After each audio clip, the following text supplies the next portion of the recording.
Primeiro, obrigado, quero agradecer a presença de todos vocês. Sei que é um super desafio tirar uma hora né, ainda mais nessa semana de fechamento, mas a gente sabe que falar sobre rentabilidade no e-commerce, falar um pouquinho mais sobre como melhorar e dicas realmente práticas aqui. A nossa intenção é trazer insights para vocês. Então, aproveitando já para apresentar o Carlos, ele vai falar um pouquinho mais, já vai se apresentar, e o Felipe Salvador, que é super referência também no segmento.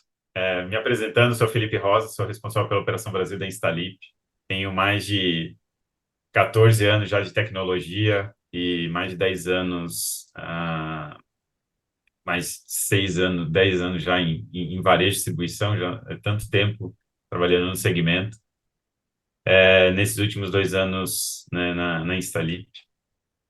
Então, seguindo aqui os nossos convidados, o Carlos, que é Head de E-Commerce do Bistec, e o Felipe Salvador, que é super referência no segmento. Carlos, por favor, se apresente e fala um pouquinho de você. Boa. Primeiramente, bom dia a todos, né? Bom dia a quem está participando aí no webinar. Como o Felipe já adiantou um pouco, né? Então, meu nome é Carlos, sou gerente de e-commerce aqui da rede supermercado Bistec, né? Uma rede aí que atua especificamente em Santa Catarina e no Rio Grande do Sul. Ah, tenho aí, já são 10 anos já de trabalho diretamente com varejo alimentar, né? E 2 anos especificamente aí com e-commerce e venda online, né?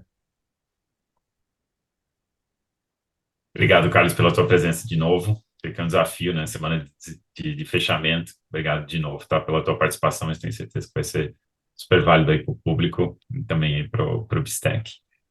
Felipe Salvador, super referência em varejo, cara que está sempre aí escrevendo, escreve muito, tem várias matérias que ele divulga no mercado, cara super especialista em varejo, faz várias consultorias. Felipe, fica à vontade aí para se apresentar. Valeu, Felipe. Bom, primeiramente, bom dia a todos, né, nesse dia bem legal e necessário para o nosso segmento. Hoje eu sou líder de segmento de varejo, então é uma posição que, inclusive, foi uma aposta do Gartner, está sendo uma aposta do Gartner em algumas empresas no Brasil, para segmentar o que tem totalmente a ver com o nosso bate-papo hoje aqui, que a gente vai falar muito sobre segmentação também. Nada mais é do que eu crio hoje as estratégias, né? Supervisiono os esforços para cumprir, ampliar esse impacto que é calculado antes, de a fim de torná-los em reais oportunidades, né? Vamos dizer assim. E como consequência também acabo criando aí, mantendo não só o comercial, mas dando também dicas para o marketing, produto, de como serem diferentes no seu segmento, alavancando economicamente, né?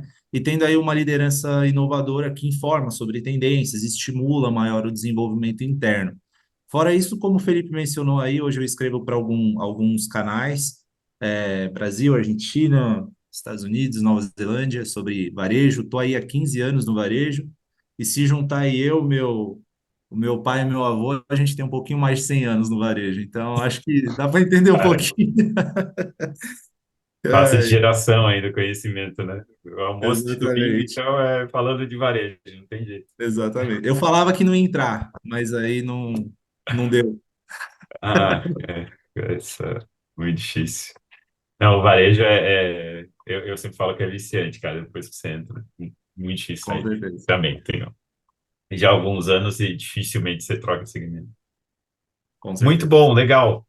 Então, o objetivo nosso é realmente falar um pouquinho sobre rentabilidade, né, e como encantar os clientes e aumentar os lucros. No fim do dia, é isso. É assim que o e-commerce para de pé, é assim que funciona para as empresas tomarem decisão tanto de investimento, para acreditar nesse canal, que é super importante. A gente sabe que nos últimos anos, principalmente depois da pandemia, o e-commerce acelerou muito e, e até assim, antes disso, categoria de alimentos e bebidas não era tão relevante.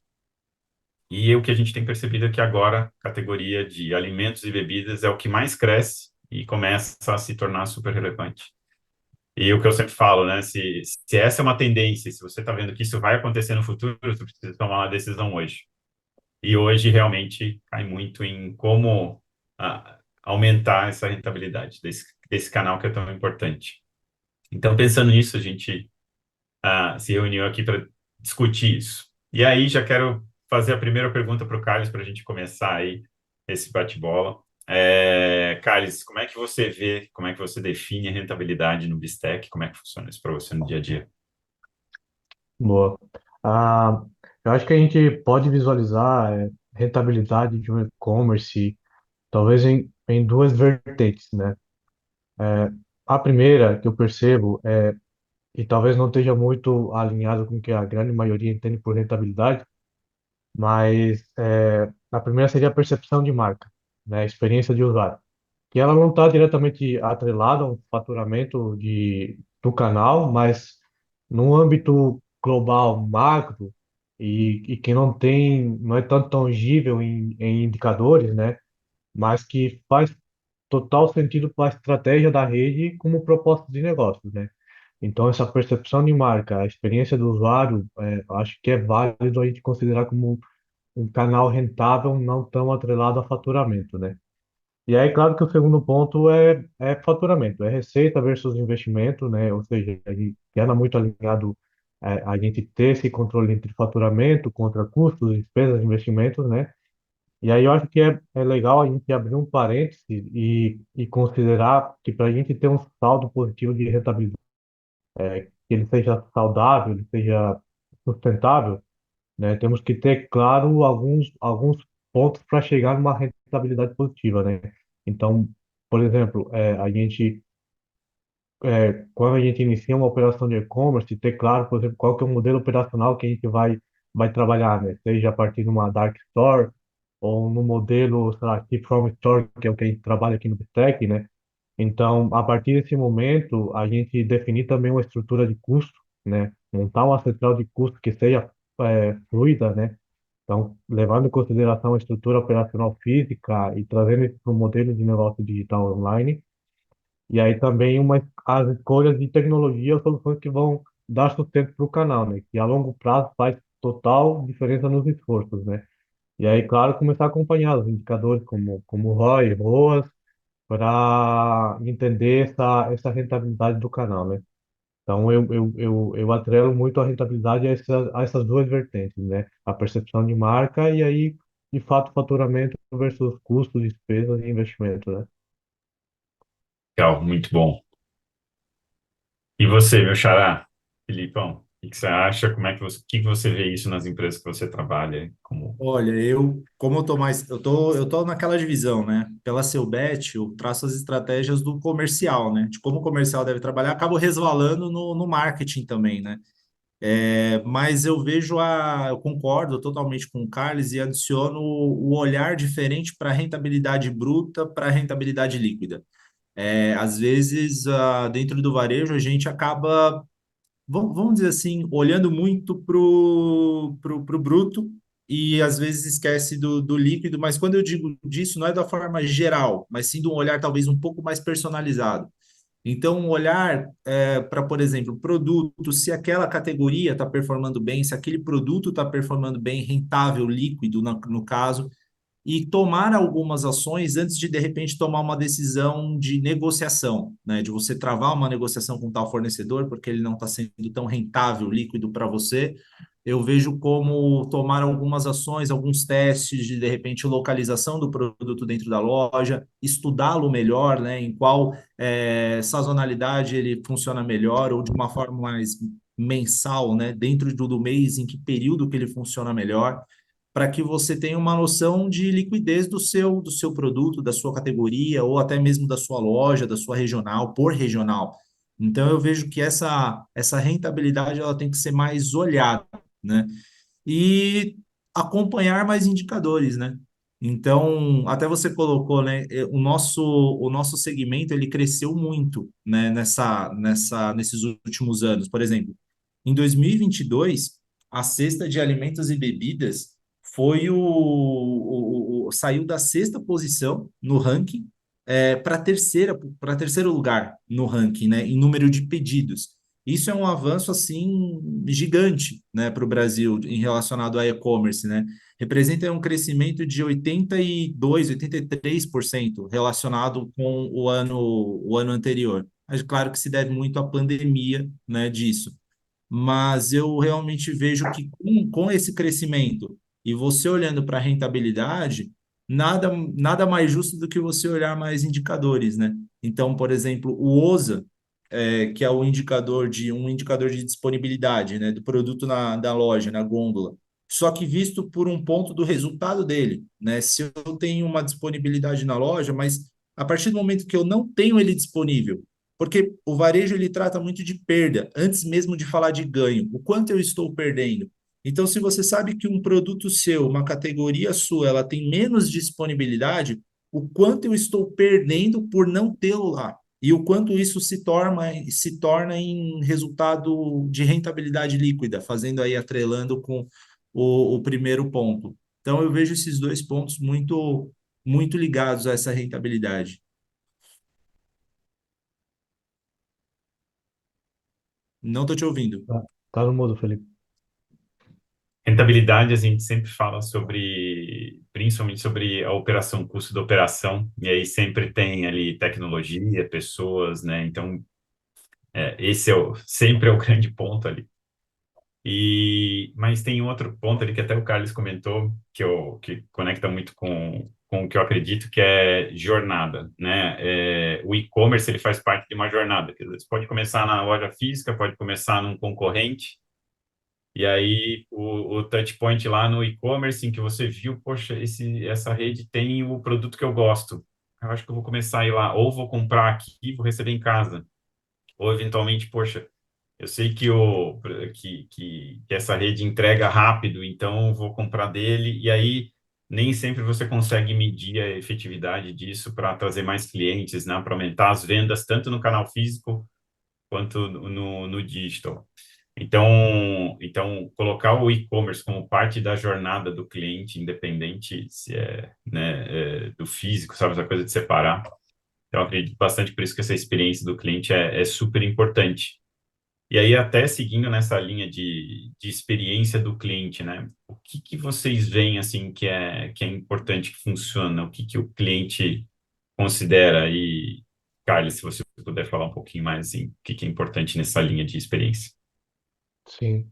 Bom, internamente aqui no Bistec, a gente trabalha com três grandes pilares, né? Então, a gente olha muito para a operação, então, olhar para a capacidade de demanda, produtividade, ruptura, né? Que no varejo alimentar é um ponto super importante. Tem um SLA de atendimento super claro, né? A gente olha também muito para a logística, né? Então, tem uma rota eficiente, entrega rápida, como é que a gente chega nesse momento de entrega rápida, né? E o terceiro grande pilar que demanda bastante aqui internamente é a tecnologia, né? Olhar para o produto, né? Talvez eu até adicionaria quem sabe, um quarto pilar que eu acho que é um desafio que talvez os grandes players aí do varejo enfrentam, que é a omnicanalidade, né? Então, como é que a gente in- integra e unifica todos esses canais numa só jornada, num só momento, até para melhorar a operação, né? E tornar a operação mais eficiente. Então, como é que a gente traz essa experiência única e fluida num só canal, numa só omnicanalidade, né? E aí, claro que passa também por ter claro e monitorar os indicadores norteadores de sucesso de cada pilar, né? Então, cada pilar, cada frente tem seu indicador norteador que a gente define aqui internamente, justamente para a gente entender essa jornada, né? E eu acho que é um ponto importante que a gente tem que ter claro, falando especificamente sobre o varejo alimentar, sobre supermercados, porque ele é um universo totalmente diferente do que um e-commerce tradicional, certo? Por que eu falo isso? Porque hoje, por exemplo, a nossa média de SKUs ou de produtos dentro de uma cesta, dentro de um carrinho, é de 50 itens, né? Diferente do que um e-commerce tradicional de, sei lá, de venda de eletrônicos, que a cesta não passa de dois, três itens, né? Então a jornada de consumo até a finalização de pedido do nosso usuário é totalmente diferente. Ele precisa tomar 50 decisões, né? Então, como é que eu trabalho em cima disso, né? Então, pensando no supermercado, poxa, por que que eu não posso, talvez, dizer para o meu consumidor, por que que tu não inicia a tua compra a partir da tua última compra, por exemplo, facilitando essa jornada, né? Olhando para simplificar essas etapas que ele precisa até chegar e finalizar a compra, né? Então, a nossa experiência e o que a gente tem como desafio aqui internamente passa muito por esses três pilares. Alguns insights. O que você Certeza. acha, Felipe, de experiência? Eu Eu começo, bom, eu tô total de acordo, total em comum acordo com o Carlos. Eu acho que você começar pelo monitoramento, né, de estoque já é um ótimo começo, porque você não cria traumas, né, nos clientes, né, a fim de você prevenir, né, ali uma insatisfação, como prometo um produto, mas ele chega na loja física e porventura não tem, né? Até o Carlos comentou, né? A jornada do consumidor mudou muito e mudou mesmo, né? Hoje, cerca de 49% das pessoas pretendem mesclar as compras entre online e físico, né? E 72% das pessoas em 2022 elas fizeram uma compra física a partir de uma pesquisa no online, partindo de uma pesquisa no online. Isso tanto para o público, seja ele o público varejista, o consumidor, como que a gente chama no modelo de atacado o transformador. O transformador ele pesquisa ainda mais, né? Os donos de esfirrarias, pizzarias e por aí vai, eles pesquisam ainda mais para ter menos custos, até mesmo de locomoção até chegar ao mercado que ele realmente quer fazer a compra. Tudo bem que ele já tem ali meio que no habitual, mas parte de um princípio que a gente está aí num novo normal, né? Hoje, o novo normal é os clientes têm mais acessibilidade digital do que tinham antes. Venho acompanhando alguns números da HotSuite desde 2011, 2012, números que cresciam muito no mundo, acessibilidade digital no sentido de internet em casa ou ter um celular em mãos. E de 2017, esse número no Brasil ele vinha crescendo um pouco mais, e depois da pandemia, esse número ele triplicou e vem triplicando ano após ano. Então, assim, os clientes têm mais acessibilidade e voltaram a andar nas ruas de uma forma normal. A Selbet atua no Brasil, então eu tenho um olhar para todos os estados.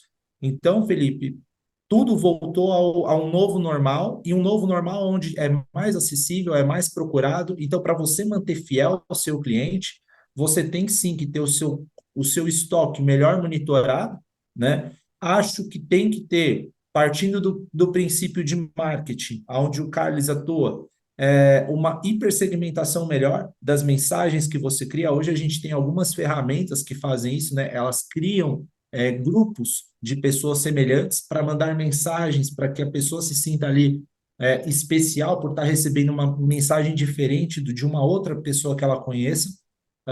Então, essas ferramentas são muito úteis. E por último, e não menos importante, é claro que é a velocidade. A velocidade ela é uma experiência. Então, assim, o cliente, o varejo alimentar, por mais que por mais que ele cresça, tem uma peculiaridade. O cliente, ele não se planeja para determinadas compras.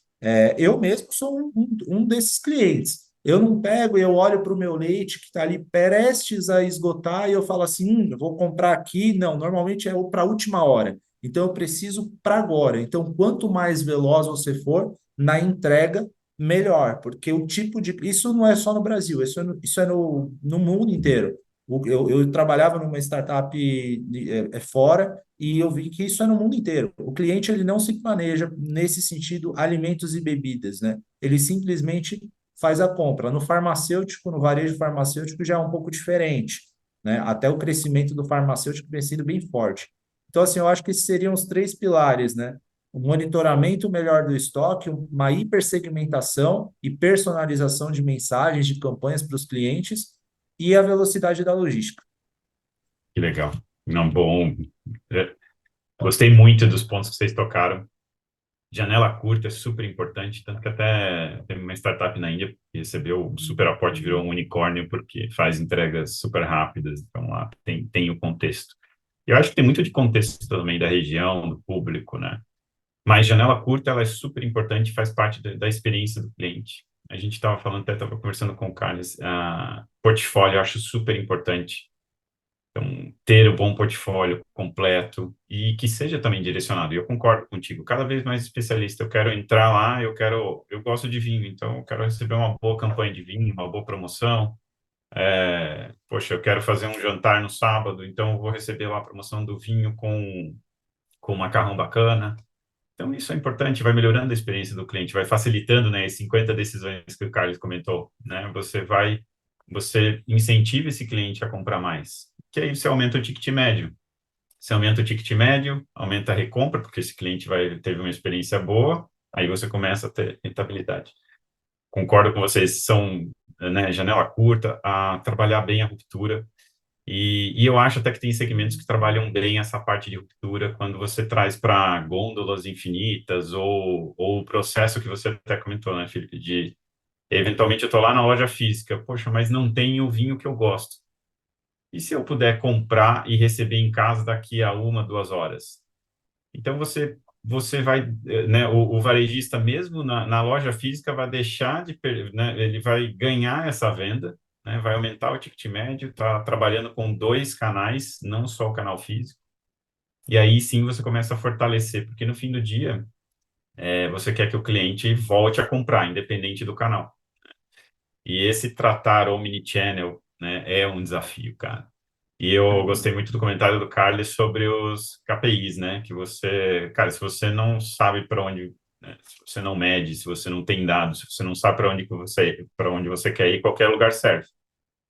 Então é super importante ter e medir como é que está indo esses canais, como é que você tem o que está funcionando, o que não está funcionando, como é que está a conversão, né? Então você precisa ter esse acompanhamento, acho super importante, muito válido. Obrigado até pelas respostas, né?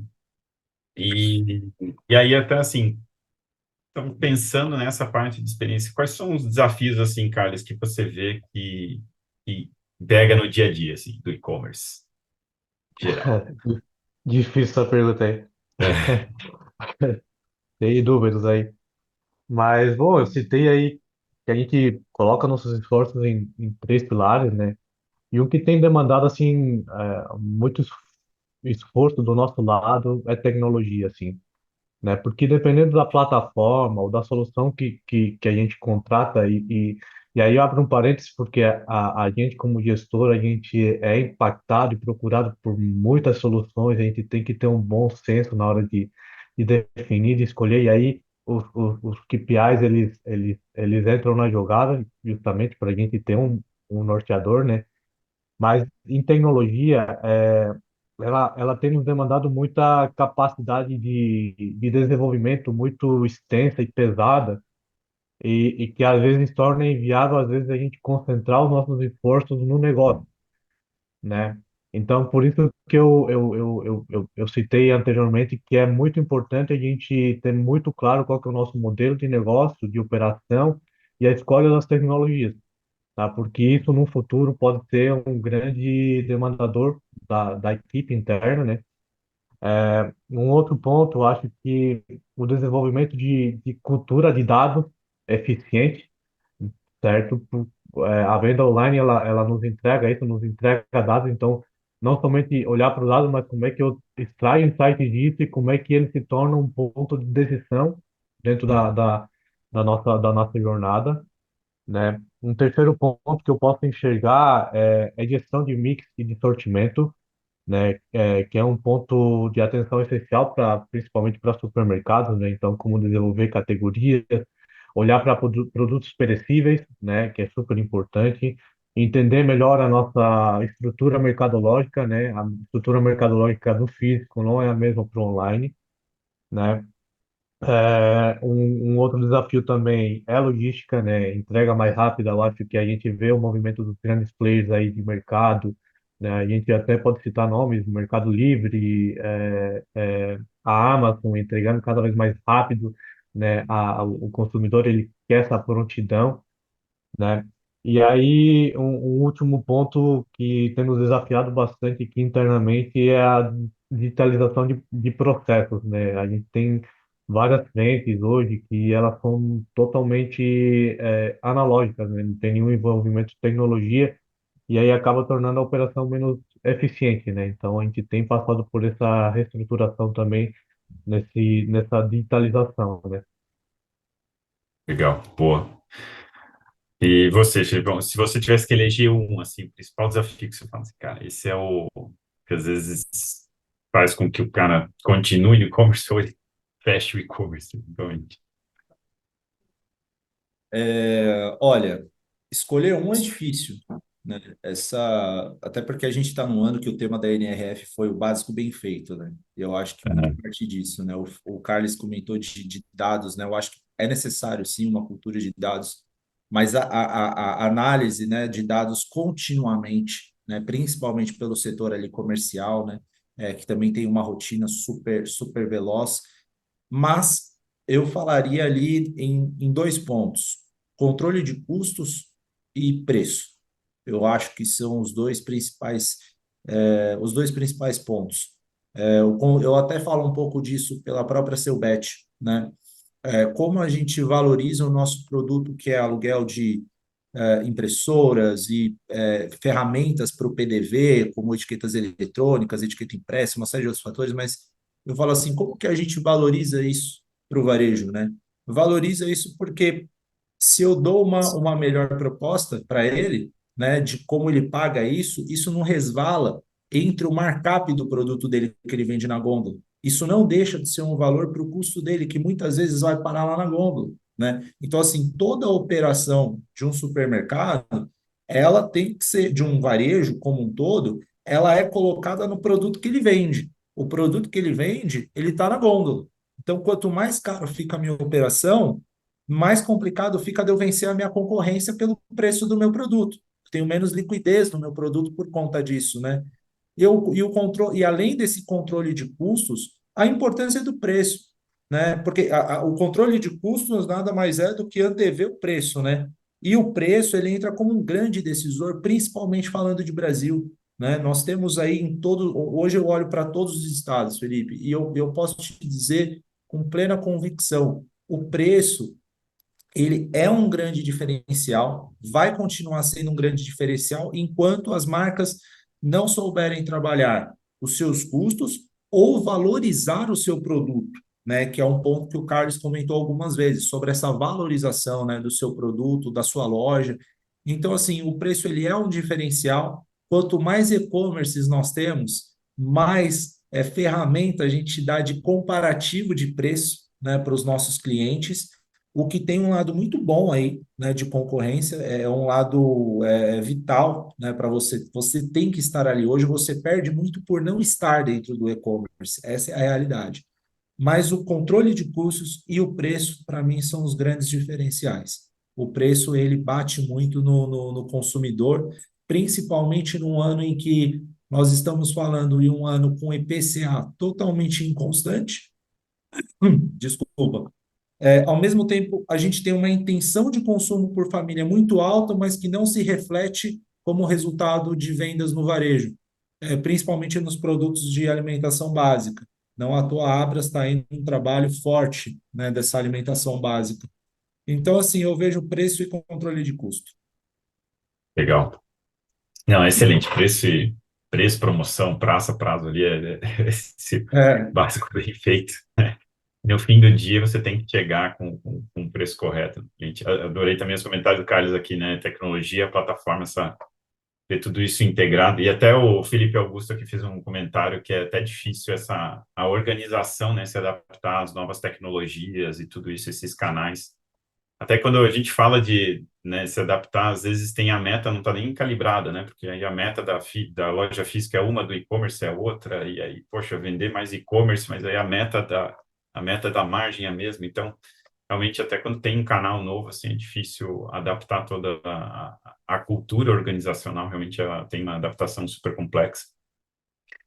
E aí até a gente tem um caso muito interessante trazendo aqui à tona, fez eu lembrar aqui de um cliente que a gente tem lá na República Dominicana, que ele também usava muito marketplace, E aí ele fez uma campanha, um CRM, fez preço, promoção, prazo, então ele colocou o canal digital, basicamente reduziu o tempo de entrega, falou eu entrego melhor, com melhor preço e eu tenho aqui o portfólio inteiro. Então ele saiu lá de 3 mil pedidos para 90 mil pedidos no e-commerce, porque ele complementou sem perder venda na loja física. Ele simplesmente tirou isso, né, lá do marketplace de um cliente que estava comprando de outro lugar, que tinha disponibilidade, e isso na República Dominicana, que às vezes a gente está tão distante, a gente acha que está tão preocupado aqui com o nosso dia a dia, mas de fato tem esse problema no mundo inteiro, em outros países também. Então, legal, vocês trouxeram bons insights aqui, gostei muito.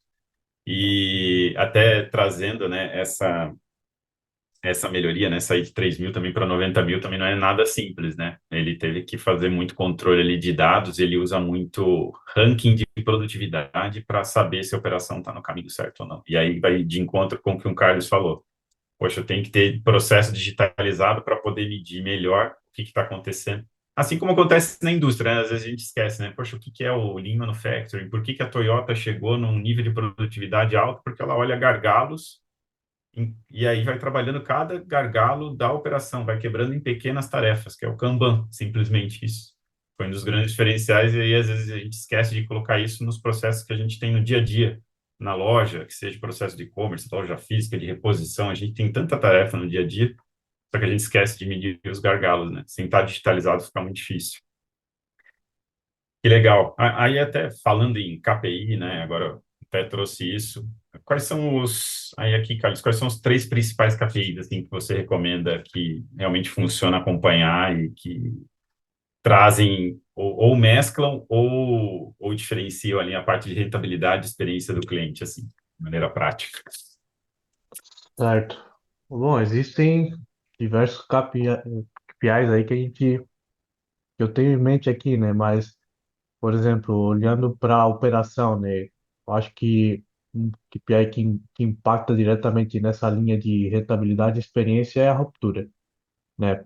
Hoje, como a gente utiliza as lojas físicas como ponto de apoio para atendimento da demanda online, a integração do estoque ela não acontece em real time, né?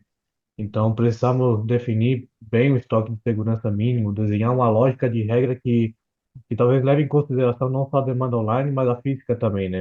Isso seja estoque padrão, porcentagem de arredondamento de abastecimento, ou até mesmo a logística interna, né? E aí, olhando, por exemplo, para KPIs de logística, principalmente, talvez o TIF, né? Para a gente medir o desempenho da entrega, o tempo de ciclo do pedido, o tempo de atraso das entregas.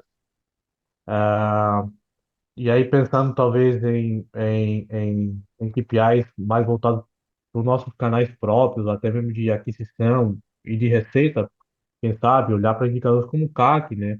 LTV também é importante, a taxa de abandono de carrinho, conversão. Enfim, tem vários KPIs que eu acho que eles estão muito atrelados à rentabilidade e experiência do usuário, né? Poderia citar mais, mas eu acho que mais ou menos passa por esses aí, né? Seja, o que que você acha? Quais são os principais KPIs assim que não pode faltar? Eu acho assim que dados eles trazem economia, dados é investimento. Você com eles você traz economia. A sincronização entre o estoque físico com o digital eu acho muito pertinente, né? Porque é a história do você não causar traumas no cliente, do cliente chegar na loja, não tem tal produto, mas ele procura no e-commerce e o produto não está no e-commerce. Ou ele procura o produto tem no e-commerce, ele chega na loja e o produto não tem na loja, ou está com preços muito, muito diferentes, né? Eu acho que essa sincronização ela é bem importante, vai demandar um profissional para isso. A gente está num momento que o varejo vem enfrentando uma escassez de profissionais, essa é uma verdade, mas que vem adaptando, né, tropicalizando profissionais, principalmente da indústria, que estão mais acostumados a olhar para dados dentro do varejo. Tá tendo uma fusão interessante aí. Além disso, além desse indicador, projeção de preços, né?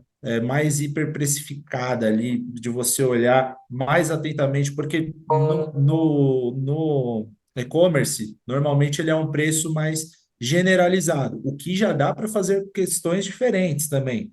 Quando você entra no e-commerce e você tem a opção de colocar sua localização, você pode ter ali uma opção para o varejista, né, de também precificar diferente a partir da geolocalização que aquele cliente está, porque você sabe quantos quilômetros você vai percorrer, né, para atender aquele cliente, você sabe o valor disso. Então, eu acho que a precificação ela tem que ser mais regional, por loja, para você, de repente, você sabe que tal loja te atende menos em um período, enquanto outra te atende mais, você faz preços diferentes, uma cobrindo a outra. E, poxa, o NPS, satisfação do cliente. A satisfação do cliente, ela diz muito sobre como está a tua operação, né? Então, você medir ali a pontuação, né? Se ele é um cliente que ele está muito mais para ser um promotor seu ou um detrator seu, né? No caso, eu acho que é realmente bem relevante você ter uma pontuação aí dentro da sua operação no dia a dia. Legal. Não, eu concordo com todos aqui. Eu acho que TPP, on time, né, o OTIF, que é o on time full, como é que tá, qual que é quantos atrasos eu tive por janela, né? Se a janela está comportando tudo que eu tenho, se eu tenho disponibilidade de gente, se, né, qual que é o tempo por item por pessoa, né? Então, tempo de separação por item por pessoa, né? Então, você tem lá, são 90 itens por pessoa por hora. Então, esses são indicadores ali que você consegue acompanhar justamente essa evolução, né? Eu concordo com vocês em todos os pontos aqui. É legal que eu estou acompanhando as perguntas aqui. O Henrique fez perguntas super relevantes aqui, que a gente vai aproveitar bem as suas perguntas, até falando sobre rentabilidade. Eu adorei, a gente vai usar bem aqui essas perguntas mais para o final. E a gente tem vários casos de clientes que começaram a usar essa parte de dados e realmente ela passa a ser o dia a dia, e aí você começa a gerar relatório mensal para administração, para geração. Esse insight é essencial para poder evoluir o modelo, para você realmente descobrir o que você precisa fazer para gerar rentabilidade, né? E aí, até falando sobre é, usar, a gente fala muito, né, com varejista, né, tanto supermercado quanto farma, né? E o grande desafio que eles recebem é todo ano, né, você sempre tem uma meta de crescimento de vendas, sempre. E normalmente essa meta de crescimento de vendas não está atrelada a aumento né, de despesa, né? Normalmente você tem uma proporção bem menor, né? Ou seja, você tem que fazer mais com o mesmo, né? Que é o que acontece em todos os dias, né? Então, como você faz mais com o mesmo, né? Então, a pergunta é assim, né? Até pro Carlos, né? Como é que é todo esse ano, então, ter que vender mais usando a mesma operação né, sem ter que mexer muito ali no, nos teus custos? É um desafio diário isso aí, tá? Essa Não resposta eu vou querer tem, ouvir. não tem uma receita mágica para isso, tá? Eu acho que vai muito de encontro do que a gente vem comentando aqui no webinar, né? Deixa eu pensar aqui, talvez, acho que muito passa por uma operação eficiente, né? Como é que eu torno ela mais produtiva, né? Ainda considerando meu volume, minha demanda aumentando, né? Ah, e aí eu acho que também casa muito, talvez com o que o Felipe tinha comentado antes, o que essa cultura de dados, ela também traz economia, né? Então, olhar para os dados e olhar como é que eu consigo enxergar caminhos onde eu consiga trabalhar essa economia, né? Então, acho que está muito atrelado a isso, a dados e operação eficiente. Acho que passa bem por esses dois universos, né? E aí, claro, com certeza é olhar para investimento e como é que eu consigo enxergar esses investimentos que, de fato, eles entreguem um bom indicador de ROI, né? Então, cada vez investir menos e cada vez faturar mais, né? Mas é um desafio que a gente vive dia a dia, né? E ainda principalmente no varejo alimentar, onde as margens são super apertadas, né? Então a gente fala, por exemplo, aqui internamente, que para a gente ter lucratividade, a margem de um produto ela tem que estar em 24%, né? Então, se eu coloco um markup em cima, se eu aumento 1% de investimento, né, seja em tráfego pago, por exemplo, já quebra totalmente a minha rentabilidade, né? Então, as margens são muito apertadas, então a gente tem que olhar muito para o detalhe, né? E o detalhe passa por uma operação eficiente, passa pelos dados, de fato. Eu acredito bastante nisso. E você, Fê, como é que você vê esse desafio de fazer mais pelo mesmo preço? Fazer Cara, eu mais acho que com menos. essa é a resposta, essa é a pergunta mágica, como o Carlos comentou, né? Mas eu tô com ele nessa. E eu vou colocar o seguinte, né? Tem um ponto muito bom aí que é o ponto de logística, né? A logística eficiente, né? Eu acho que ela tem total a ver com, né, o custo, né, da tua operação, né? Porque você tem, quanto mais eficiente for a sua logística e o seu picking, o seu processo de separação também for mais eficiente, mais fidelidade no seu cliente você causa, e aí, pela mais fidelidade que você causa, você pode contar com mais compras dele a partir do próximo mês, e não ficar nesse samba que acontece entre os consumidores, né? Em todos os estados do nosso país, de repente, num mês eu compro no mercado, no outro eu compro, ou diminuo a compra mensal para compra semanal, ou coisa do tipo, para tentar pegar preços melhores. Enfim, então realmente a logística ela passa a ser um ponto eficiente e importante para que isso fidelize também. Mas dentro da operação, dentro do varejo, né, e não para fora, não para o consumidor, mas dentro, eu vejo que muitas vezes, por experiência própria, falta dar mais palco. E isso não acontece por uma culpa do varejista, mas sim pela velocidade do dia a dia, pela briga pelo centavo da liquidez. Você dá muita atenção ao setor comercial, com todo o respeito do mundo, mas você acaba deixando um pouco de lado, quase que terceirizando setores como operação ou tecnologia. Eles estão ali com você todo dia, mas talvez são ouvidos sazonalmente, para pegar alguns problemas ou algumas dúvidas. O marketing, que está muito próximo do comercial, às vezes passa pela mesma questão.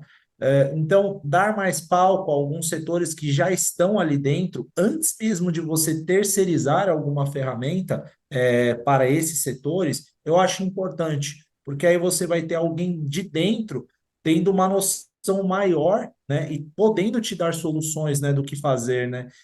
Eu acho isso um dos grandes diferenciais, né? Quando a gente fala em dar mais liquidez, em dar mais fôlego para o varejista, como eu comentei lá no começo, é um pitching, é um discurso que eu utilizo para a empresa onde eu estou. Quando a Silbet entra no cliente e fala sobre os serviços de aluguel ou os serviços de PDV, a gente fala muito sobre forma de pagamento, porque eu alivio. Eu não chego falando de custos enormes, de investimentos enormes. Não, eu alivio para ele justamente para que isso seja menos refletido no preço dele. Então, são dois pontos. Para fora, é a logística eficiente, né? E para isso a gente precisa contratar serviços. A gente precisa contratar quem faça isso, quem seja dominante no assunto. Picking, separação. E, por outro lado, internamente, é dar mais palco aos setores que já estão ali no dia a dia. Que legal. Super concordo com vocês. Assim, resumo, né? Produtividade está muito aliada a dados. Eu não vejo como ganhar produtividade sem ter dados. Isso assim, é impossível, né? Como é que você é mais produtivo sem medir alguma coisa, né? Para saber como é que você está indo, né? Então, super importante. E eu concordo que você precisa, de alguma forma, reduzir ali os custos, né? Eu acho que aquela coisa de, contrata, poxa, eu vou vender mais, né? Vou aumentar as vendas. E aí está muito atrelado, às vezes, a contratar e demitir pessoas, né? Então, assim, acho que produtividade. E aí, por exemplo, um negócio que às vezes é simples, mas às vezes melhorar a roteirização, isso já muda alguma coisa ali na parte de custos. Você consegue fazer mais com o mesmo, né? Então, essa logística eficiente que o Carlos comentou é super importante, né? Né? E o Felipe também, né? E aí, quando você tem isso, né, você faz mais com o mesmo, você acaba melhorando a fidelidade, então esse cliente vai comprar mais, ou seja, você diminui o custo para conseguir novos clientes, e aí sim você pode ir para mais clientes depois, então você começa a aumentar essa tua base de clientes que compram. Aí depois você tem muito aquela coisa, né, de aumentar o ticket, melhorar a conversão, né, e aí você vai melhorando as tuas vendas, né? Então, sem precisar aumentar e crescer muito, né? Então, concordo com vocês. E aí sim você começa a explorar bem o CRM, o conhecimento do cliente, o preço, promoção, né? E aí você começa a ter. Mas, primeiro, operação redondinha, produtiva, com dados, fazendo boa roteirização. Né? Depois aqui, né? Até o Henrique fez uma pergunta aqui, né? Poxa, trabalha ou não com frota própria? Frete grátis, né? Sempre tem essa coisa, né? Do frete grátis também. Então, e isso tudo você acaba tendo custo, porque alguém paga esse frete, né? Não tem como, né? Então, Não tem café de graça. não, nunca. Legal. Até para a gente, agora a gente já está finalizando aqui, passou super rápido. É, queria que vocês comentassem aí, começando com o Carlos, né? Já que a gente está nessa sequência, duas estratégias assim, simples, que dê para colocar na operação que você acredita que dá para colocar agora para rodar. Para quem está assistindo a gente. Fiquei todas as perguntas com o primeiro, né? Ah, vamos lá. Hum, Pensando exclusivamente no varejo alimentar, que é a área que eu domino, eu acho que o primeiro ponto é entender a jornada de compra do consumidor, tá? Foi aquilo que eu citei antes, né? Então, onde é que, onde é que acontece a jornada de compra do consumidor para um cliente que precisa comprar 50 itens, por exemplo? Geralmente ela vai acontecer na home, vai acontecer talvez na barra de pesquisa e no checkout, né? Diferente talvez de um e-commerce tradicional que compra um eletro e ele vai entrar na página do produto para talvez verificar as especificações daquele celular e fazer um comparativo com outros modelos, né? Então a jornada ela é totalmente diferente e é um ponto importante a se considerar quando a gente está construindo um e-commerce, né? Então eu acho que é uma estratégia que ela parece ser básica e ela parece ser óbvia, mas de fato eu enxergo que muitos varejistas não passaram por essa validação de jornada de compra do consumidor, né? E eu acho que um segundo ponto importante, até para quem está começando, eu acho que a multicanalidade também seja um ponto que a gente possa trabalhar bem, né? Embora o nosso cargo-chefe deva ser nossos canais próprios, né? Mas explorar outros canais como o marketplace, por exemplo, ajuda muito a entender, né? E até a tracionar a frente de e-commerce dentro da empresa, ganhar participação, ganhar relevância, né? Então eu tenho um pensamento que a gente precisa estar onde o nosso cliente está, né? Independente de qual seja o canal, né? Então acho que Perfeito. seriam duas estratégias que combinam muito bem, casam muito bem. Perfeito. Muito bem colocado. Acredito muito na jornada, e o óbvio é difícil, né, Carlos? Aquela coisa, né? Parece óbvio, cara, o óbvio é difícil. E eu acho que a jornada, ela está cada vez mais importante, até porque a nova geração, ou novas gerações, ou o público também vai mudando, né? Justamente vai experimentando outras coisas e a régua vai subindo ou vai mudando.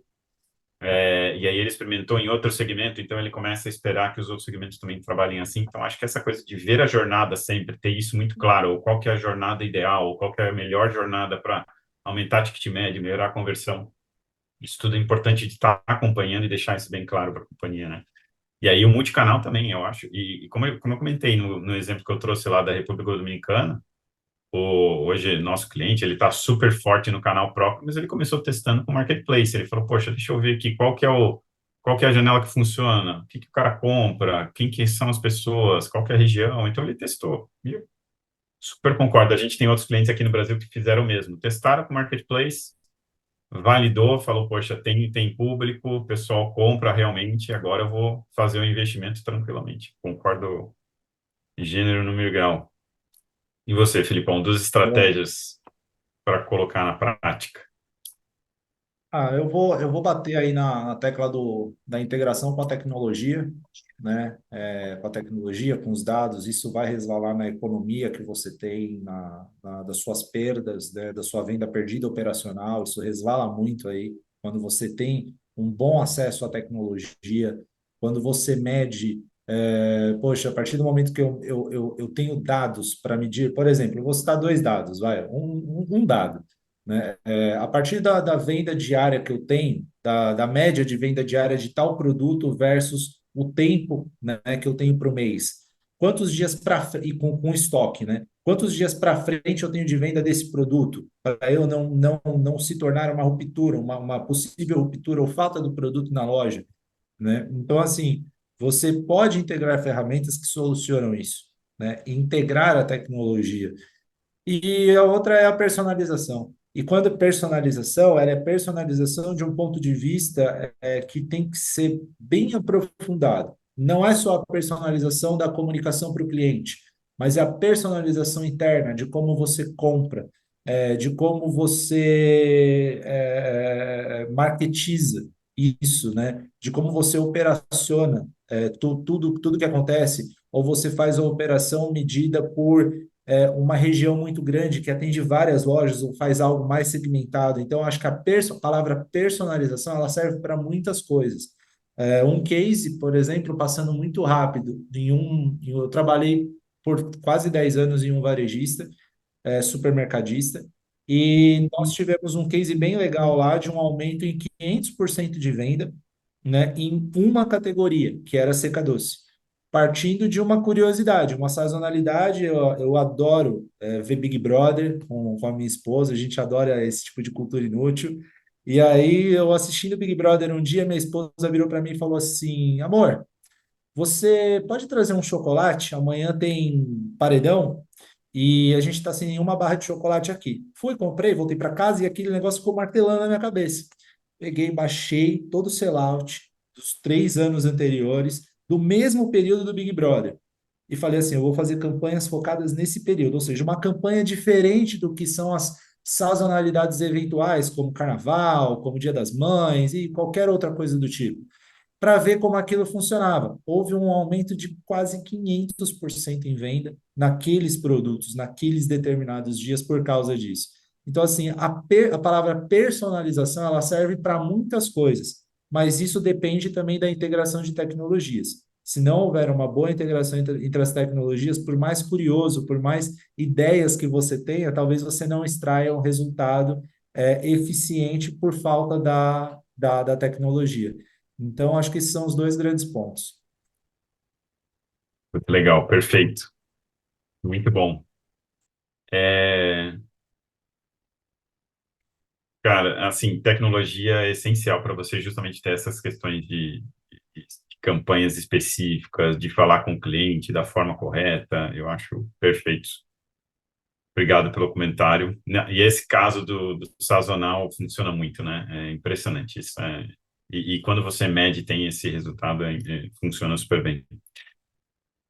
É, concordo. Eu acho que aqui, até dando dois insights do nosso lado, essa comunicação, a comunicação omni com o cliente, né? Deixar não só ter os canais omni, né? Não é só o e-commerce, entrega e o retira e a loja física. Não é só isso, eu acho que é muito da comunicação ser omni também, né? Então, o cliente quer falar com a operação no e-commerce, quer falar no aplicativo, quer ligar, quer ter acesso mais facilitado, eu acho que isso tem que ser a pior coisa que é quando a gente é mal, a gente não tem uma resposta num canal de atendimento.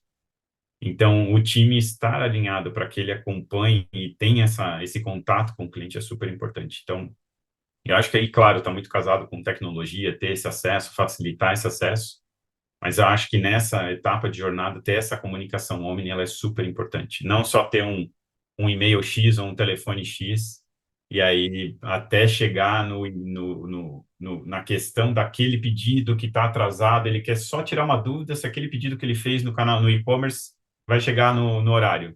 Então, poxa, o quão fácil é para um cliente fazer isso, né? Então, acho que essa é uma das principais preocupações, ter esses canais digitais super alinhados. E aí, aqui eu concordo que a eficiência operacional, até para você conseguir vender mais, aumentar as vendas, né, conseguir sem aumentar custo, a questão é eficiência operacional. Então, essa produtividade está super bem alinhada. E é legal que a gente fez isso num case importante também aqui no Brasil e lá fora. Gosto muito dos cases da Instalip, né, principalmente globais, a gente traz isso muito aqui para o Brasil, mas felizmente a gente tem bons cases já aqui no Brasil de operações de e-commerce. Muito bem, seria compartilhar só o case do Supernova, só para a gente trazer alguns insights de operação que realmente funciona aqui no Brasil, um case que eu acho que é super importante aqui.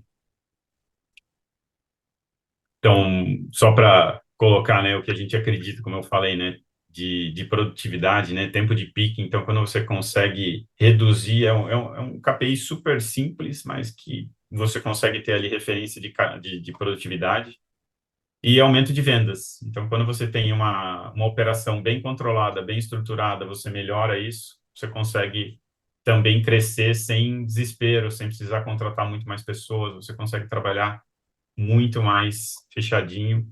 E aí aqui é redução de tempo, são KPIs que você consegue, né? Redução de tempo, melhora do ticket médio. Então, claro que aí você acaba melhorando muito o faturamento mensal. Então, esses aqui são alguns insights aqui do Brasil, né? Eu trouxe case de fora e case aqui do Brasil. E essa parte bacana da Instalip também, que não é só lá de fora, né? E é muito legal trazer isso aqui para vocês.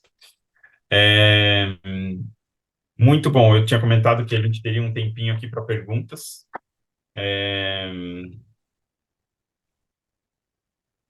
Temos um tempinho aqui para perguntas. Vamos aproveitar. Eu adorei aqui as perguntas do Henrique. Ele falou assim, ó, de pontos importantes aqui para rentabilidade, né? Coloca ou não markup, opera ou não no Nubingo, trabalho com frota própria e na estrutura do DRE, eu devo ou não ter aquele rateio com a loja física. Então, são 4 perguntas. Depois ele fez mais aqui, mas vamos trabalhar essa aqui. Coloca ou não markup? O que vocês acham? Eu parto do princípio que coloca, porque a única coisa que ele precisa definir é o que ele vai colocar dentro desse markup. Porque o markup não necessariamente ele fala somente de lucro, né? Boa parte do markup ainda é o custo que você está pagando. Por isso que a briga pelo centavo ela é tão grande, né? Porque a gente fala o seguinte: o meu produto custou, eu paguei, comprei por R$ 1, né? Eu vendo a 2, mas esse R$ 1 a mais ele não necessariamente é lucro. Vai ter aí 70, 80% desse valor, 80 centavos basicamente, que você ainda vai estar pagando alguma coisa, né, nesse valor. E a operação de e-commerce, ela é principalmente no começo. Depois não, depois eu vejo que ela anda com mais naturalidade. Mas você precisa custear essa operação para que de repente você não saia perdendo, né? Ou não saia perdendo tanto. Então, o que ele tem que definir é o quanto ele vai colocar de markup, o que ele vai botar de custo ali. Enfim, na minha opinião, coloca. Eu concordo 100% com o Felipe, né? A gente tem que entender primeiro essa estrutura de custo para definir esse markup, né? E o que eu percebo bastante é que tem muito varejista tentando adaptar o físico para o online, até para ter uma rentabilidade, ter um custo menor, né? Mas a partir do momento que tu olha para o modelo de venda online e considera ele como um modelo exclusivo, a parte do físico, aí realmente tu precisa considerar um markup dentro da venda para poder performar, né? Então faz Legal. total sentido o que o Felipe complementou ali. E aí, opera no domingo? Sim ou não? Isso é de Ah, novo. É uma definição que ele tem que ver. Eu parto do princípio assim: estuda primeiro sua região, né? a região em que atua as suas lojas, né? E para ver se qual é o nível, veja no seu próprio sellout, né? Do domingo em comparação com os outros dias. Itens básicos versus itens que não são básicos, né? Itens fortes versus itens que não são tão fortes da mesma categoria. Uhum, Veja esse total desse valor agregado, né, desse estudo. Vai ser um estudo grande, mas que vai demandar algumas semanas, mas para ver se é viável ou não, se os concorrentes estão operando no domingo. Acho que isso é um ponto bem viável também de se analisar, porque senão, por você não estar operando no domingo, eles podem sair à frente. Medir direito qual é o tamanho da sua operação e a promessa que você tem numa entrega no fim de semana, se ela é igual tal qual é durante a semana na velocidade, se você tem o mesmo número de funcionários ali dentro para atender essa demanda por conta do quão custoso isso é. uhum. São muitas variáveis que tem que ser analisado. Eu, na minha opinião, eu não tenho uma resposta de antemão sim ou não. Eu acho que isso é uma resposta que ela varia de um caso para outro. Legal. Sim, e eu faço das minhas palavras, das palavras do Felipe e as minhas, né? E acho que talvez possa ser um ponto de decisório, como eu tinha comentado, a multicanalidade, né? Então, às vezes a gente trabalha em algum marketplace já no domingo, né? Então reaproveitar essa estrutura para atender também no canal próprio faz sentido, né? Levando em consideração todas essas variáveis e fatores que o Felipe comentou. Então, por exemplo, um ponto que eu gostaria de reforçar que o Felipe comentou é, por exemplo, entender se teu concorrente também está trabalhando no domingo, né? Ele está roubando teu share ali, né? Então faz total sentido entender o cenário, estudar de fato a tua região e se de fato tem volume e demanda para atender e que justifique, né, abrir no domingo, né? Então, principalmente em supermercados, como a gente trabalha muito regional e a gente tem esse fator de regionalização, a gente precisa olhar praça a praça e fazer se isso, e entender se isso faz sentido ou não, né? Então, não tem uma resposta certa, e aí bato de novo o que o Felipe falou, cada player precisa entender a sua necessidade, né? É a particularidade da localização, né? Por exemplo, eu tive uma consultoria em uma rede de supermercados que é no interior de Minas Gerais, né? Tudo é perto, tudo é muito perto. O supermercado naquela região, ele era menos rentável no fim de semana, aliás, desculpa, mais rentável no fim de semana do que durante a semana, Uhum. por conta que as pessoas queriam sair de casa. Elas já trabalhavam muito perto, já trabalhavam muito próximo, então usavam o fim de semana para sair às compras, né? Muitas vezes as regiões elas favorecem esse tipo, né, de situação. Então, nesse caso, como as pessoas gostavam de sair de casa para fazer as compras no fim de semana, por um motivo de já estar dentro de casa todos os dias, não foi favorável à via do e-commerce. Diferente para uma consultoria em um supermercado na zona oeste de São Paulo, em que era totalmente viável. Por conta, por exemplo, São Paulo é uma das cidades mais caras para se viver no mundo. Acho que tá no top 10 se não me falha a memória. Mas as pessoas têm uma correria muito grande no dia a dia e não tem tempo. Então, por conta de não ter tempo, ou o mesmo tempo que se tem em outras regiões do Brasil, é viável você ter uma operação de e-commerce, porque a pessoa ela quer comodismo, ela quer receber na casa dela, né? Então, o fim de semana era totalmente viável. Então, assim, depende muito da região. De novo, não se tem uma resposta de bate-pronto. Também acho que tem que testar. E eu vou ter que dar uma cortada aqui nas perguntas, senão também a gente vai ficar aqui. Eu posso ficar aqui até 1 hora da tarde com as perguntas aqui. Trabalho com frota própria ou não? Essa é sempre uma dúvida que pega no dia a dia. Eu escuto isso em todos os clientes que eu visito. Deixa eu responder essa porque eu quero ouvir a resposta do Felipe, porque eu ainda não tenho uma resposta certa para essa pergunta, né? Mas vai muito da necessidade, né? Eu acho que se tu tem capacidade de absorver uma frota própria e repassar isso talvez no markup, considerar isso no markup, por exemplo, super válido, ou talvez considerar isso dentro de uma estrutura física, por exemplo, aproveitar, quem sabe, a entrega do rancho no supermercado também para fazer a logística do online, né? E compartilhar e ratear esse custo, talvez faça sentido ou não, ou talvez tu queira trabalhar com uma modalidade de entrega rápida e aí tu tem que partir de fato, para uma frota terceirizada, né? Porque aí tu não tem como absorver isso no total, então depende muito. Tem formatos que tu consegue trabalhar apenas com frota própria, formatos que tu pode trabalhar somente com frota terceira, ou até no modelo híbrido, né? Então, não tem uma resposta certa para isso. Vai muito da característica do modelo de operação que se deseja trabalhar, né? Sim.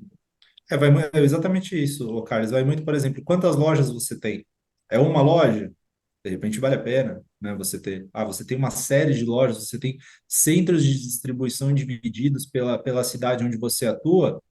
Eu seria partidário da terceirização, porque você terceiriza o quê? Você não está terceirizando a frota própria, você está terceirizando os problemas do veículo, né, que podem ter. Então, assim, se o veículo tiver um problema, ele quebrar, esse problema é meu? Não, não é meu. Então, esse problema é do terceiro. Então, assim, economicamente, eu posso estar economizando nessa forma, né, porque eu estou terceirizando possíveis problemas, né. E eu acho que essa resposta ela vai depender muito do seu número de lojas, e da região em que você quer trabalhar.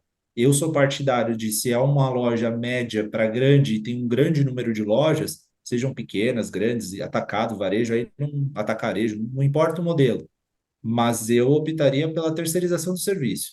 Agora, se eu Sim, tenho pouquíssimas lojas, poucas lojas, numa área uma região mais restrita, por teste, por teste, eu de repente começaria com uma frota ali particular, porque eu também tenho que ter noção de qual vai ser o tamanho da minha demanda, né, do e-commerce. Também tem isso, né? O quanto eu gasto por quilômetro com gasolina, eu tenho algum tipo de associação com postos de gasolina ou coisas do tipo, porque o terceirizado com certeza vai ter. Ele vai pagar mais barato, porque ele vai estar abastecendo diariamente. Então, meu ponto de vista está um pouco bem claro. Eu parto da terceirização, mas a sim. depender do caso. Legal. Não, bacana. E Eu é gosto muito das importante, opções, você ter a opção, né? Né? Então, sim, é ter importante as duas também opções. considerar se, por exemplo, a gente repassa esse custo para o consumidor ou não, né? Na hora de finalizar seu checkout, né? Então, são vários fatores que influenciam na decisão ali de Tem, trabalhar com tem, frota fato. própria ou não. Assim, Eu acho que. Uber e iFood são super lucrativos. Não são Sim. supermercados, mas são super lucrativos. Aham. A fruta não é deles. O, Mas Eles enfim, o que eu acho. faturam em cima de frete, por exemplo, o resultado deles, né? exato. Tá, com certeza. Onde é restrito é muito difícil você terceirizar, né? Porque não tem nem empresa que faça isso, porque a empresa só vai ter onde tem volume, né? E aí, quando tem densidade, o que eu vejo que funciona, né? Você ter ou um modelo operativo, né? Então, o agendado, o express, você terceiriza, por exemplo. Ou você tem disponibilidade sob demanda. Então, assim, poxa, Boa. hoje eu tive muito mais pedidos do que os meus motoristas conseguem roteirizar, conseguem levar. Então, eu vou acionar um terceiro. Então, ter essa opção, para mim, hoje é o que eu vejo que mais funciona com os clientes, tá? Mas a grande maioria, se for contabilizar, tem frota própria hoje. Que na nossa, se eu for montar estatística em Starlip. Muito bom. Olha, a gente recebeu bastante pergunta aqui, muito legal, né? Tem uma aqui que eu acho que é rápida, assim, para responder. Aí, bem direta. Qual a participação de um e-commerce em uma operação de sucesso? Qual que é o percentual que o e-commerce representa em uma operação, na visão de vocês hoje? Assim, que fala, poxa, o e-commerce tá relevante e representativo. Ah, tu diz, representando em cima do Do faturamento faturamento da rede, total né? do físico. É, eu acho que hoje, visando o supermercado, a representatividade ela é bem pequena ainda, né? Claro que tem players que fogem um pouco da régua, mas na teoria ali 3, 4, 5% no máximo, né? É. tá? E qual que é o Também ideal, assim, que você objetivos. acha? Fala assim, poxa, qual que é o cara? Quando você chega, assim, nesse patamar, você fala, poxa, esse Sim, e-commerce está indo bem. sim. A gente tem uma conta aqui interna, né, que aí eu vou abrir isso, mas considerando nossa estrutura e custo e tudo mais, para a gente ter uma operação rentável e a gente teria que chegar em 8% de participação, Legal, né? bacana. Então, é um número que a gente tem como referência aqui. Eu parto do princípio assim, as operações online elas têm crescido muito, né? Como eu disse, aí, os números de 2022 perante 2021 foi 82%, 83% no crescimento. Nossa cesta de alimentos e bebidas saiu de sexto colocado para terceiro colocado. Isso é um avanço que em 2012, 2014 a gente nem sonhava. Alimentos e bebidas nem sequer aparecia no top 10. Essa é a verdade. Se fala de FLV, menos ainda. Mas o que eu vejo como uma grande participação é o seguinte: o varejo brasileiro, em relação ao e-commerce, ele tem um olhar muito de benchmark para o estrangeiro, de como o estrangeiro funciona. A gente tem aí players americanos e chineses com um mega faturamento e uma super influência. Inclusive, pessoas brasileiras comprando de varejistas de moda, de roupa, que vêm de outros países do que teoricamente no Brasil. Lá fora, a gente vê uma participação que chega até 20% do faturamento bruto, não é Cara, faturamento legal. líquido, tá? Nos Estados Unidos, a gente vê uma participação de 20% do e-commerce, em muitos dos casos. No Brasil, eu acho que o próximo passo seria sair desses 3, 4 que o Carlos comentou e que eu acho que é a realidade de 99% do varejo, quando a gente tira os grandes, aquele top 10 da Abras, vamos dizer assim, eu coloco aí que o próximo passo é chegar até 2025 entre 6 a 8%, 9%. Vai depender muito da acessibilidade digital, de como o Brasil oferece para os clientes, mas isso, como também está sendo em uma grande velocidade, eu acredito que o próximo passo é esse: sair dos 3, 4 para casa dos 6 aos 8, 9%. Legal. Então, é uma boa É, representatividade. eu tenho o número mágico 11%. Muito bom. Vou ter que encerrar, que eu já estou tomando. Boa. E mas primeiro, então, quero até como um presente que eu tinha prometido aqui, a gente vai oferecer para quem estiver aqui, supermercadista, se interessou. Porque a Instalip tem uma proposta de produtividade, de experiência do cliente, de digitalizar os processos. Então, muito do que a gente discutiu aqui como um grande diferencial é realmente isso. É a nossa proposta de valor. O nosso SaaS entrega isso para os clientes que operam em cima dele. Então, vocês viram até o case, eu citei 2 cases aqui, mas a gente tem muito mais case. E a ideia é ofertar para quem estiver aqui interessado, dar a oportunidade para que a gente construa os indicadores e a gente aponte no fluxo do seu e-commerce quais são os indicadores que você precisa trabalhar e o que você precisa digitalizar. Então, a gente faz como está hoje e o que a gente acredita. Então, é um assessment para vocês. Então, por favor, podem usar esse QR Code para fazer para chamar a gente aqui, a gente monta isso para vocês. Só citar que você assistiu o webinar. E aí, agora, estão encerrando, Carlos. Cara, que prazer ter você aqui com a gente. A gente já se conheceu pessoalmente, felizmente, aqui no Digital. Tendo essa conversa foi sensacional. Obrigado. E, e aí também fica à vontade para agradecer o pessoal. Bom, eu que agradeço o convite aí, com certeza foi muito agregador para quem está assistindo, mas também para a gente como panelista. Obrigado ao Felipe Salvador também pela participação e por esse bate-papo. E eu fico aí à disposição para quem participou do webinar, quiser me procurar, me chamarem no LinkedIn, por favor, fiquem à vontade para a gente trocar ideias, a gente está super à disposição para isso, tá bom? Obrigado, Carlos. E aí, Felipe Salvador, cara, você sempre fantástico, trazendo bons insights, conhece muito aí de varejo. Obrigado de novo pela participação. Muito obrigado, Felipe, Instalip. Falo em nome da Celbet, agradecendo a participação e fico também à disposição. Deixei meu link do LinkedIn no chat, para quem quiser me adicionar e continuar conversando. Um grande abraço, Carlos. Um prazer conhecê-lo e estar trocando essas informações. Vamos falar mais. Um grande abraço a todos. Obrigado, pessoal. E aí, só lembrando, então, a gente vai disponibilizar a gravação A gente vai mandar também as perguntas aqui, as perguntas e respostas a gente vai responder, tá? Vou compartilhar com o Carlos e com o Felipe, a gente vai responder todas as perguntas que vocês mandaram aqui no chat. E, de novo, sou o Felipe Rosa, quero agradecer de coração a participação de vocês. Sei que foi um tempo precioso, mas tenho certeza que vai trazer bons insights para o dia a dia de vocês. E contem com a gente aqui para ajudar vocês no dia a dia. Obrigado de novo, pessoal.